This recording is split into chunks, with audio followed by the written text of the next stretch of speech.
Discussion keeps the world turning. This is Roundtable.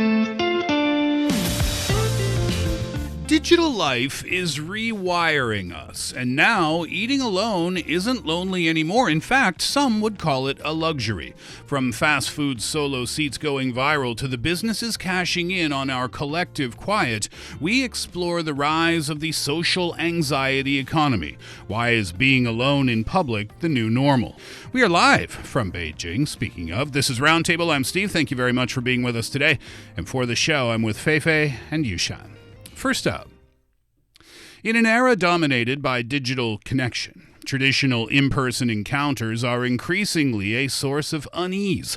This modern dilemma is embodied by the recent viral popularity of McDonald's solo dining seats here in China, a phenomenon underscoring the rise of what is being called a social anxiety economy. Young Chinese are seeking out spaces intentionally designed for personal solitude and minimal social engagement, signaling a change in cultural attitudes. What's behind this? What's driving the normalization of solo dining, and how does it mirror our evolving comfort with social interaction, or perhaps lack thereof? And also, in what innovative ways are companies responding to this growing demand for insulated personal space? Fei Fei and Yushan, good afternoon. I guess the concept of eating alone is not new. We've been eating alone probably since we've been on the planet. But I think what's changing is how we are dealing with it emotionally. I remember maybe 20 years ago when I would go out for a lunch or a dinner and I had to eat alone. That would be the most tragic thing ever. Yeah, the way people see it is kind of shifting nowadays too. Because like you said before, if somebody chooses to just sit there and eat alone, it's usually viewed by others around this person as a rather sad thing or rather pathetic thing even. Happening. Yeah. Oh, well, poor you. Yeah, and I remember I would go out by myself and I would be sitting in the restaurant thinking like, I don't know what to do with myself. Right. I've already looked at the menu. I've already ordered. And that time between ordering and receiving your food is just the most awkward time of your life. And I remember back about 10 years ago, there was a sort of a challenge online here in China is about what kind of activities you can do by yourself. From eating alone, going to the movies alone, eating a hot pot alone. People are discussing, the level of solo activities that you can do reflects how lonely on some level you are. Yeah. And that's been quite a discussion out there. And I tried, for example, going to the movies alone or even going to the karaoke alone. That's the best thing. Yeah. And I realized it's just, I love it. Yeah, well, it is not for everyone, or at least it wasn't. But this idea of being alone out in public spaces is now perhaps viewed differently, and there's a whole economy surrounding it called the social anxiety economy. We'll get to that, but let's start with what went viral and what people are talking about these days. That's from inside the McDonald's, something you think you see and know so well. But nowadays, if you walk inside a McDonald's in China nowadays, you may see that there are rows of distinctive seats that are specifically arranged along the restaurant's walls or on next to the windows, and each are separated by partitions that have some people humorously translate that into protection screens against fake intimacy. That's something that I've been hoping to have when I was a kid. So fake intimacy or protection screens? Protection screens, so that nobody sees my face when I'm eating. You know that feeling? So this is a new relatively newer dining scene tailored for solo eaters, and it's quietly gaining attention online. And also inside these booths, the restaurant aims to just provide you a cozy private space for not only dining, perhaps just spending some time on your own, or take a nap if you want to. Now, these seats, since we're talking about McDonald's, we'll speak on that specifically. These designs are not new within the restaurant's walls. They've been there for a while, these solo seats. It's just now they've started to suddenly catch attention. So I'm wondering why? What's the reason for the virality? Well, I think that it's sort of moving into a broader conversation right now in the societies about social anxiety, first of all, not in the sense of being on the level of illness, anxiety, but more of I'd rather stay alone and not speaking to others. And I have this sometimes a little anxiety when it comes to interacting socially with other people, especially strangers. And that is also reflecting a sort of a younger generation's shifting towards their personal space, about the view of solitude in public spaces, where I think, especially as Steve mentioned, 20 years ago, you were supposed to hang around in a pack, with your friends in a group. When you are solo walking around, that means something is wrong. So it's sort of making people more aware of themselves and feels like more visible to others at times and more uncomfortable. But now I think more and more people are trying to normalize these solo activities and going out and so on and so forth. So not only in these McDonald's cases, but for example, in other social media platforms like Xiaohongshu, like Red Note, the trend of solo dining has also amassed an eye-popping more than 4 billion views and nearly 12 million discussions as of this month. Yay! So it's not something that it's something that young people have been talking about. Right. Why did you respond that way? Why did you say yay? Remember the very popular hot pot franchise, Haidilao? I remember seeing many people posting about, I'm just here to dine alone, but they feel sorry for me and put a plushie next to me. As a way that you're accompanied by something. But nowadays, when people want to dine solo, we mean that. And it's recognized by social media and a whole lot of population out there. I didn't realize this. So that particular hot pot chain, this was, in their eyes, kind of a service that they were providing you. Yeah, they were trying to show kindness. And they wouldn't even ask you. They would just put a plushie, in the chair opposite you? Yes. Really? Face to face to the solo diner. They will ask you. I would assume if you want to remove, they'll remove it for sure. But the gesture that they're trying to show that, and most importantly, that's a gesture of kindness, is signifying that just how fast shifting an idea that people are having, especially here in China. Here's something to make you seem a little less pathetic. Here you go. Enjoy your hot pot. I don't think that works. So that's the China's solo dining economy, and it's also expected to surpass 1.8 trillion yuan, or roughly over 250 billion US dollars by 2025, and that's an annual growth rate of 15.3%, meaning that it's just something that people are looking for nowadays. And I think in recent years, there are more and more restaurants following this trend, such as one that I haven't tried myself, but I've seen in almost every giant malls B1 level. That's the Nong Xiao Guo. It's a self-service hot pot franchise. They serve dishes via a rotating conveyor belt, the rotating sushi thing. Yeah. And they allow customers to just enjoy individual hot pot serving without even need to raise your hand to ask for service. Yeah, I understand the attraction there, because if you're not interested in eating alone, you can kind of mix in naturally. Yeah. Even if you're sitting by yourself, you can't really tell that you're sitting by yourself. Right. Yeah. So this is when those call buttons kind of replace any kind of social interactions you might have with the service attenders, and also it's relatively avoiding the awkwardness of any frequent server visits as well. In those restaurants, they come up quite frequently asking, are you happy with everything? Is there anything I can help you with?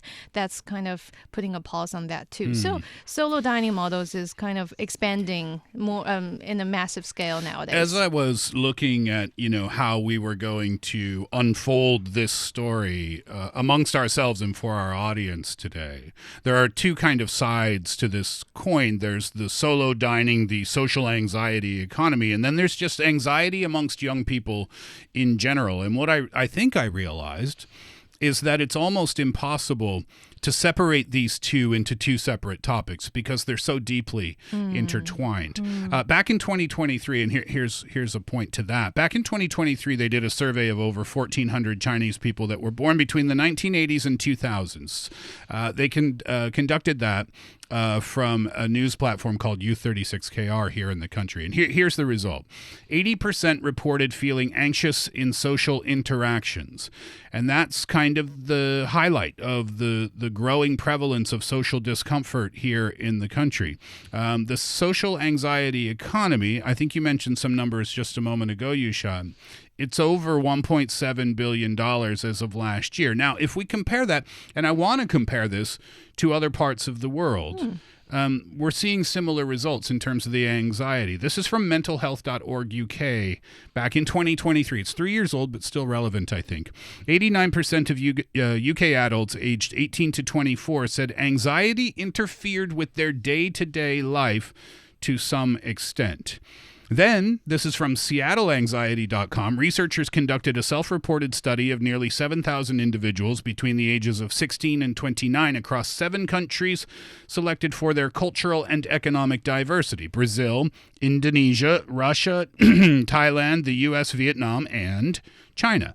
And they found that 36% of the participants met the threshold for social anxiety disorder. Now, we're talking about two different things. When you feel socially anxious and having social anxiety disorder. Those are two different things. Mm-hmm. But still, I think it's worth sharing those statistics. So do you see what I mean? I mean, if we're talking about the percentages of people who experience social anxiety in their lives on a daily basis, it's impossible to not connect that to the economy that comes from it. And why do you think people are having this kind of anxiety in social interaction? Is it something new or because of like something happened, for example, in technology, driving this level of anxiety up, or it's been around, just never been reported? That's a fair question. But I think when we look, and this is something I think we've probably discussed before, we can point to the pandemic, we can point to social media, we can point to digital communication. The way we interact with each other, the way we speak with each other now is through abbreviations and emoticons, through text. We talked about the fact before that young people are uncomfortable when their phone rings. Yeah, because, sending messages, you can delete it. You can edit it. It's curated. Yeah. Right? You can perfect it. But here, in a social interaction, you can't. Sorry. No, I was just thinking about one case that we kind of previously mentioned in other shows on Roundtable 2, that remember how kids grow up decades ago? They play around in the same neighborhood downstairs, offline. There were no online back then.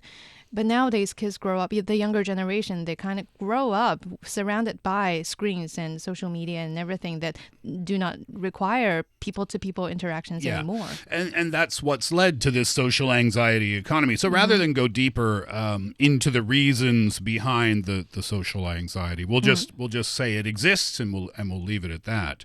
So what are some of the things that are shaping consumer behavior in modern China? Let's talk about the ones here in China, and we'll see if we can find any comparable statistics from the West.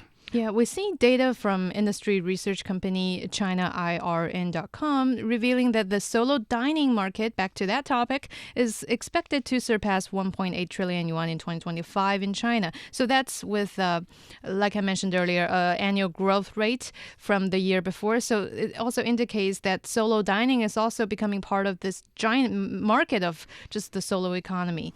And according to iMedia Research's 2021 report, 68% of single people here in China said that eating alone is a common situation for them. And me, myself, proudly announced that I'm part of that.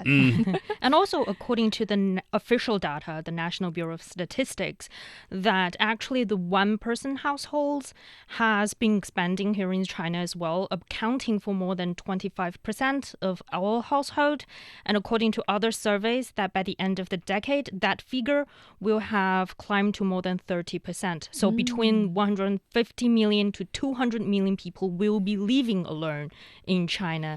And that means that the population of solo living young adults aged between 20 to 39 will see an explosive rise. And that means we need more curated and also customized solo services provided for this one-person household. Food delivery sector is connected here. I think, not everyone who orders food at home is ordering for a single-person household, but still, that will be a major contribution. And the food delivery sector here in China is huge. 545 million users in the food delivery sector. So I think what we see from that is that if we kind of scan back a little bit, we can see it's pretty easy to draw the lines between all of these things, isn't it? American statistics for eating alone, solo dining, it's rising. 1 in 5 Americans, this is from restaurantdive.com, by the way, from last year. 1 in 5 Americans, about 20%, say that they typically dine alone. That's from a 2025 Diner Trends report. And 18% said that they dined out alone in the last 12 months. 29% of diners said that they dine out by themselves once a week or more often. Young diners eating alone more frequently. 49% of millennials, 46% of Gen Z diners do so at least once a week. It's common, and it's becoming way more common than it used to be. But it extends beyond just eating alone. Yeah. This social anxiety economy. It extends to the supermarkets. Right. I really love the idea that supermarkets in China are doing it nowadays. One example, Fresh Hippo. You know that one? The Alibaba supermarket chain. That one has introduced the do not disturb signs for shoppers since I think it was June last year. It's a piece of notification board that's kind of similar to the do not disturb board you kind of hang on the hotel door when you're traveling. Yeah. So that thing is to signal that they don't want to be approached by staff for promotions or membership. Just leave me alone. I want to shop. Yeah, That's all. I've not seen this. Really? No. I haven't been to a Fresh Hippo offline store yet to see just how convenient it is. Well, not only have I not seen the do not disturb signs that you can put on your shopping cart, I've also not seen anyone disturbed while shopping with a shopping cart. Is that common for supermarket staff to approach you with promotions and things like that? Yeah, I think especially in chain stores, they will have like promotion activities for different brands, and they'll sort of ask you and invite you to sample, for example. But do they approach you and say, come over here and try a sample? Yeah. Like a sample of sausages or yogurt. I haven't been to the Sam's Club offline either for a long time, but that's what they always do in the past. They approach you with the whole dishes of very totally well fried steak pieces cut in smaller pieces and ask if you want to try. And if you like the taste, they'll start to introduce which brand it is and like how they make the products, which is the way to cook it most deliciously, stuff like that. Yeah, so you have to make small talks with them. Right. And some people may not like it. Yeah. The do not disturb sign on your supermarket cart. Think about that for a sec. I never thought we'd get there before. And speaking of supermarkets, I remember when the self-checkouts became a big deal. And this was a hot issue in Canada, I remember.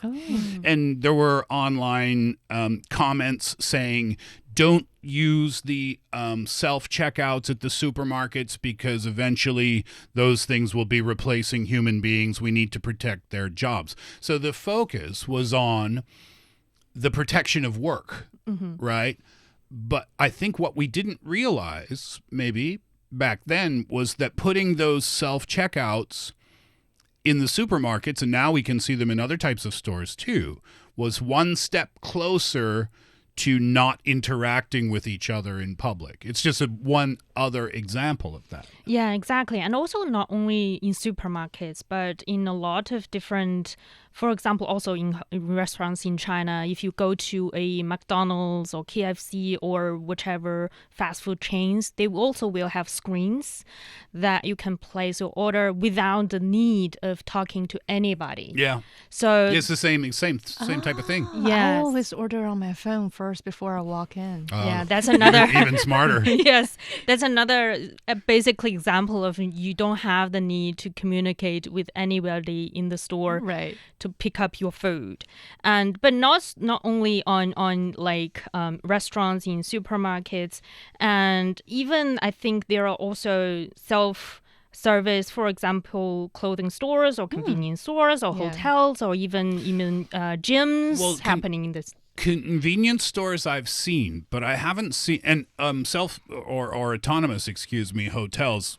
We did one. There was a new one in Las Vegas last year called I think it's called Autonomous, and it opened in 2025. We covered it on Roundtable.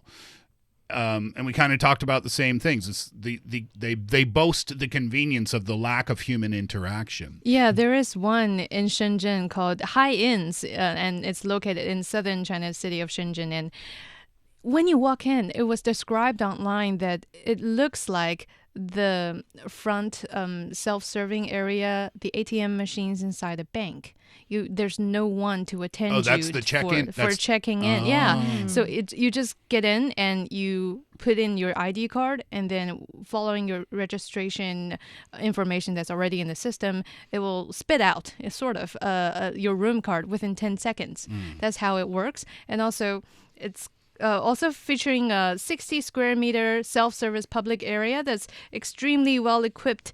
So if you need anything like toothbrush kits or the disposable slippers, you can just grab some there. If not, just ignore it and then come up. And everything is all designed for self-service. Yeah. So like vending machines. Vending machines, indeed. Snacks and toothpaste and that type of stuff. And the report I saw also reported that there's only the one and only staff member on standby in the lobby said that he is both an employee and a hotel manager.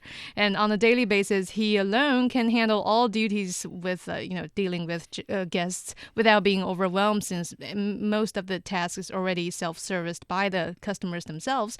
And this truly kind of realized an operating model. And consumers really enjoy this too. In just 6 months since its opening last year, it was reported earlier this year, but it was launched last year, the store had already achieved an average occupancy rate of 101%. That's pretty good. People like it. Yeah, people like it. People want it, right? That guy's going to be employee of the month every month, by the way. No competition. Hopefully. Taking all the titles. What else?